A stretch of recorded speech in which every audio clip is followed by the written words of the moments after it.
महाराष्ट्राचे सुपुत्र न्यायाधीश भूषण गवई यांची सरन्यायाधीश पदावर नियुक्ती 14 मे रोजी घेणार शपथ. राष्ट्रपती द्रौपदी मुर्मू यांनी दिली पुढील मुख्य न्यायमूर्तींसाठी भूषण गवई यांच्या नावाला परवानगी.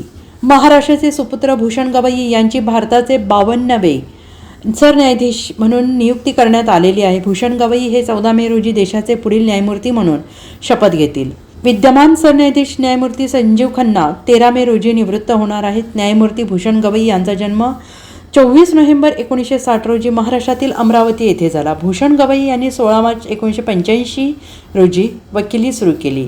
1990 नंतर मुंबई उच्च न्यायालयाच्या नागपूर खंडपीठासमोर भूषण गवई यांनी वकिली केली. 12 नोव्हेंबर 2005 रोजी त्यांची उच्च न्यायालयाचे अतिरिक्त न्यायाधीश म्हणून नियुक्ती झाली.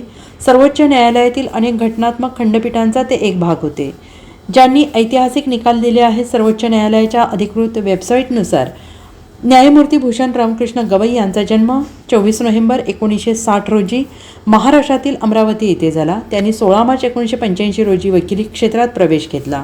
सुरुवातीला 1987 पर्यंत माजी महाधिवक्ता आणि उच्च न्यायालयाचे न्यायाधीश स्वर्गीय राजा एस भोसले यांच्यासोबत काम केले. 1987 मध्ये त्यांनी मुंबई उच्च न्यायालयात स्वतंत्रपणे वकिली सुरू केली.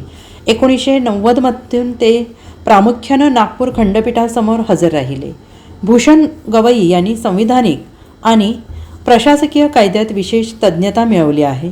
नागपूर आणि अमरावती महानगरपालिका तसेच अमरावती विद्यापीठासाठी स्थायी वकील म्हणून त्यांनी काम केलं आहे. भूषण गवई यांनी विदर्भातील विविध सरकारी संस्था आणि परिषदांचे नियमित प्रतिनिधित्व केलं आहे. Bureau report, SBN Marathi, Mumbai.